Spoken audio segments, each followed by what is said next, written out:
በስመ አብ ወወልድ ወመንፈስ ቅዱስ አሐዱ አምላክ አሜን። ገድለ ጊዮርጊስ ኦ ፍጡነ ረድኤት ለጽኑ ወለድኩሙ ለነፍሰ ኩሉ ቃወም ጊዮርጊስ የዋህ በለበሰት አቅመ ከመግዝእትከ ቡርክት ማርያም ርኅሯ ልብ አንተም በቀል ወቂም ኦ ፍጡነ ረድኤት በብዙ ጾታ ከመግዝእትከ ርግብ ኤፍራታ በሰማይ በላዕሉ ወበምድር በታሕታ አምኅለከ ጊዮርጊስ በስመ እምከ ቴዎብስታ ሞገሰ ስምከ ታበኒ ከመ ስምከ መንታ ኦ ፍጡነ ረድኤት እምሩፀተ ነፋስ ወአውሎ ለዘይፄዋከ በተወክሎ ጊዮርጊስ ቅረብ ለምህረት ወለተሳሎተ ወከፎትረ ጸሎት ወቃለ ጽርሐየ ኩሎ እስመ ልበ አምላክ ህብሩ ባህቤ ካሎ። ገድለ ጊዮርጊስ ምዕራፍ 10 በስመ አብ ወወልድ ወመንፈስ ቅዱስ አሐዱ አምላክ ዘይሴንስ በአካል ወይትወሐድ በመለኮት ንቤጥን ድርሳነ ልደቱ ለቅዱስ ማር ጊዮርጊስ በአካል ሶስት በመለኮት አንድ በሚሆን በአንድ አምላክ በአብ በወልድ በመንፈስ ቅዱስ ስም አምነን ጌታችን ኢየሱስ ክርስቶስ መርጦ ከፍ ከፍ አድርጎታልና ስም አጠራሩ ጽንፍ እስከ ጽንፍ የታወቀለት የፋርስና የልዳ ኮከብ የሰማዕታት ሁሉ አለቃ የኃያሉ የቅዱስ ጊዮርጊስን የልደቱን ድርሳን እንጀምራለን። ልመናው ይደረግልን በክብሩም ይደርብን ለዘላለሙ አሜን።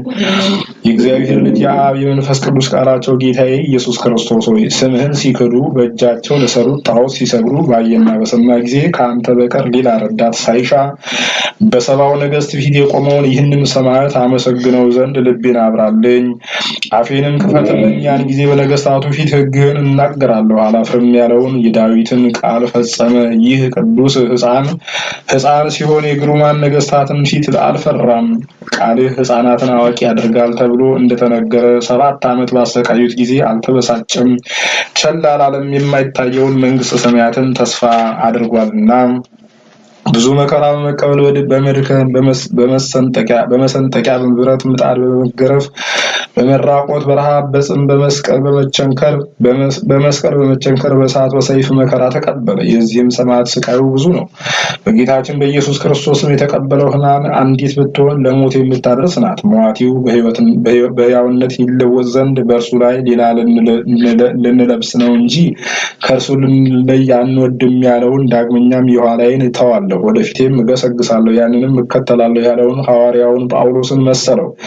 በዚህም ሁሉ መከራ 7 ዓመት ጨረሰ። ከእንግዲህ ወዲህ የዚህን ሰማዕት የልደቱ ዜና ጥቂት እንንገራችሁ። ክርስቲያን ወንድሞቻችን ሆይ እናንተም ለማስተዋል ተዘጋጁ። ስሙ ዘሮንቶስ የሚባል የልዳው ሀገረ ገዥ ልጅ የሚሆን አንድ ሰው በቀጰዶቅያ ሀገር ነበረ። በፈቃደ እግዚአብሔር ወደ ፍልስጤም ሀገር ሄደ። አንዲት ቀን በመርከብ ሳሉ ጓደኞቹ ነጋዴያን ሁሉም ተኙ። ቁጥራቸውም 14 ሰዎች ነበሩ። ሁሉም አንድ ህልም አለሙ። እነሆ ከዘሮንቶስ ወገብ የወይን ሐረግ ሲወጣ አዩ። ቅዱስ ጊዮርጊስ በእውነት ዓለምን ሁሉ ደስ ያሰኘ የወይን ሐረግ ነው። ነቢዩ ኢሳይያስ ለወዳጄ ለእግዚአብሔር በለመለመው አገር የወይን ቦታ አለው ብሎ እንደተናገረም በእውነት ዘሮንቶስ ለምለም አገር ነው። ጣዕመ ረድኤቱም ጽንፍ እስከ ጽንፍ የደረሰ ያማረ የሰመረ ወይንን አብቅሏልና። ዳግመኛም በሌላው ቀን ዘሮንቶስ በሮማ ሀገር በንጉሱ ግቢ ሳለ ንጉሱ ህልም አየ። እልፍ ጊዜ እልፍ የሚያበራ ፀሐይ ብሩሃን ከዋክብት በክብር በምስጋና ከበውት ከዘሮንቶስ ወገብ ሲወጣ አየ። ይህን ካየ በኋላ ከእንቅልፉ ነቃ። ህልሙን ይተረጉሙለት ዘንድ ጠቢባኑን አዋቂዎችን ንጉሱ ጠራ። በመጡም ጊዜ ህልሙን ነግሮ ተርጉሙልኝ አላቸው። ከእነርሱም ገናና ንጉስ ከእርሱ ይወለዳል ብለው የተረጎሙለት አሉ። ሌሎችም እንደ ልባቸው ሀሳብ ተረጎሙለት። አንዱ ግን ሃይማኖቱ የጸና ምግባሩ የቀና ልጅ ከዘሮንቶስ ይወለዳል አለ። ግን ይህን ያለ የበለዓምን አህያ ካናገራት ከመንፈስ ቅዱስ ተሰጥቶት ነው እንጂ ከልቡ አንቅቶ አይደለም። እርሱ ራሱ በለዓም ከያዕቆብ ኮከብ ይወጣል ከእስራኤልም ኃጢአትን ያርቃል ብሏል። ቀያፋንም ህዝብ ሁሉ ከሚጠፋ አንድ ሰው ብንገድል ይሻላል ብሎ እንዲናገር ያደረገው መንፈስ ቅዱስ ነው። ንጉሱም ይህን የህልሙን ትርጓሜ በሰማ ጊዜ አደነቀ፣ በልቡም አሳደረው። ይህ ሰማዕት ሥላሴን በማመን ብርሃን የፋርስን ሀገር ያደመቃት የእውነት ፀሐይ ነው። ከዚህ በኋላ ዘሮንቶስ ደሲያ ከምትባል ሀገር ምሽት አገባ። ስሟም ቴዎብስቲያ ይባል ነበር። እሷም የተቀደሰች የተመረጠች እግዚአብሔር ማኅፀኗን የባረከላት ነበረች። ብርሃኑ በዓለም ሁሉ ለደረሰው ኮከብ ማደሪያ ይሆን ዘንድ ዘሮንቶስም ካገባት በኋላ 2 ሴቶች ልጆች ወለደችለት። የአንዲቱ ስሟ ማርታ፣ የሁለተኛይቱ ስሟ ደሲያ ይባል ነበር። ከዚህ በኋላ ይህን ብሩህ ኮከብ ተጋዳይ ወለደችው። መልኩ የሚያምር፣ ቁመቱ አርዘ ሊባኖስ የሚመስልም፣ ፊቱ የእግዚአብሔርን መልአክ የሚመስል ነው። ስሙንም ጊዮርጊስ አሉት። ትርጓሜው የሃይማኖት ገበሬ ማለት ነው። እርሱም ብዙ ትሩፋት ሰራ፣ ለሰውነቱ አልራራም። አይነቱ ብዙ በሆነ ስቃይ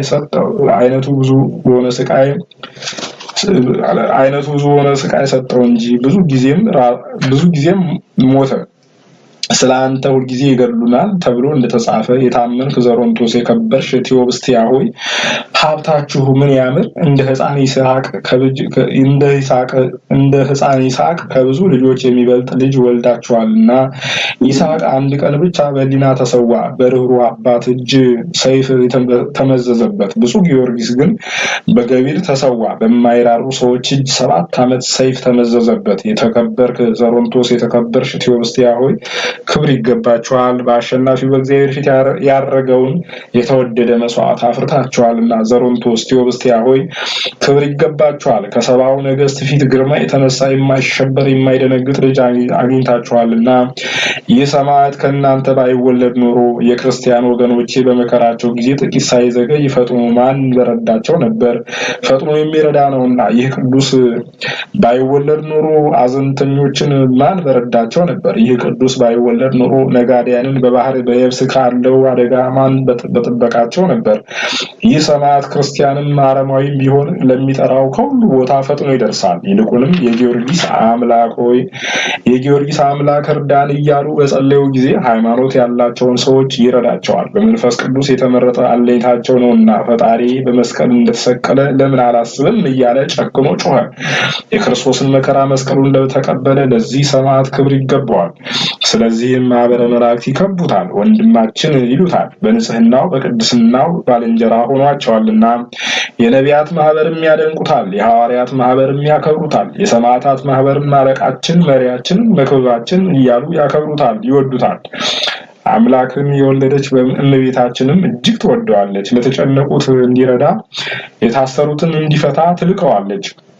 ስሉስ ቅዱስ አብ ወልድ መንፈስ ቅዱስ ፈጥረው በ7 አክሊላት ከለሉት። በቸርነታቸው ያመነች ነፍስ ሁሉ ከስጋዋ በተለየች ጊዜ አስቀድማ ለስሉስ ቅዱስ ትስገድ። ከዚህ በኋላ ውሰዷትና ለወዳጃችን ለጊዮርጊስ እጅ ትንሳ ብለው ከፍ ከፍ አደረጉት። ነገር ግን ይህ ሁሉ የተናገርነው ምስጋናው ከክብሩ ያንሳል፣ ከታላቅ ባህር አንድ ጭልፋ እንደሚቀዳ ይሆናል። የዚህ ሰማዕት ምስጋናው ክብሩ ብዙ ነውና ጸሎቱና በረከቱ ለዘላለሙ አሜን። ጸሎቱና በረከቱ ከሁላችን ጋር ይሁን ለዘላለሙ አሜን። ይህችንም አዲስ በዓል ያደረግን በጌታችን በኢየሱስ ክርስቶስ ቸርነት ነው እንጂ ደፍረን ከልባችን ፈጥረን አይደለም። ያለኔ ረዳትነት ምንም ልታደርጉ አትችሉም ብሎ እርሱ እንደተናገረው በእናቱም አማላጅነት ነው እንጂ ድንቅ ስራ በሚሰራው በቅዱስ ጊዮርጊስም ረድኤት ነው እንጂ። ሚያዝያ 1 ቀን ስቃይ ባጸኑበት ጊዜ 21 ዓመት ከ3 ወር ሆነው ሲል የገድሉ መጽሐፍ የተናገረውን አይተን በዚህ ፍለጋ ወደ ልደቱ ቁጥር ደረስን። ይህንንም በዓል ሰራን። ይኸውም ጥር 2 ቀን ነው። የሚያዝያ 1 ቀን ከዚያ በጎደለው 1 ቀን ትሞላለች። የካቲትና የመጋቢት ወር ምሉ ይሆናል። እነዚህ 3 ወሮች ቅዱስ ጊዮርጊስ ከተወለደ በኋላ ከኖረባቸው 21 ዓመታት የተረፉ ናቸው። ቅዱስ ጊዮርጊስን የመረጠው ጌታችን ኢየሱስ ክርስቶስ ከቸር አባቱና ባሕርይ ከሚሆን ከመንፈስ ቅዱስ ጋር ይክበር ይመስገን፣ ዛሬም ዘወትርም ለዘላለሙ አሜን። የዚህ ሰማዕት በረከት የተቀደሰች የልደቱ ክብር በአገልጋዮቹ በእኛ በሕዝበ ክርስቲያን ላይ ትኑር፣ በክርስቲያኖችም ሁሉ ላይ ትሁን ለዘላለሙ አሜን። 7 ዓመተ ኮነነ ወሥጋሁ ወመሰሩ አባላቲሁ ቅዱስ ጊዮርጊስ ለእግዚአብሔር ሐራሁ ናሁ ሶበ ሰማዕነ ዜናሁ እምሰማዕታት የአቢ ግርማሁ። አምላከ ጊዮርጊስ ማረን፣ አምላከ ጊዮርጊስ ማከን፣ አምላከ ጊዮርጊስ ተሳለን፣ አምላከ ጊዮርጊስ ማረን፣ አምላከ ጊዮርጊስ ማረን፣ አምላከ ጊዮርጊስ ማከና አምላከ ጊዮርጊስ ተሳለንም። የቅዱስ ጊዮርጊስ አምላክ ሆይ ማረን። የቅዱስ ጊዮርጊስ አምላክ ሆይ ይቅር በለን። የቅዱስ ጊዮርጊስ አምላክ ሆይ በይቅርታ አስበን ዛሬም ዘወትርም ለዘላለሙ አሜን። ቅዱስ ጊዮርጊስ ሆይ እኛ ባጎደልን ውዳሴህን ምስጋናህን ሞልተህ ተቀበልልን። ከአምላካችን ከልዑል እግዚአብሔር አማልደህ አስምረን፣ ኃይለ አጋንንትን አርቅልን፣ ማህበራችንን ባርክልን፣ ቤተሰቦቻችንን ጠብቅልን፣ ሀገራችንን ጽኑ ሰላም አድርግልን።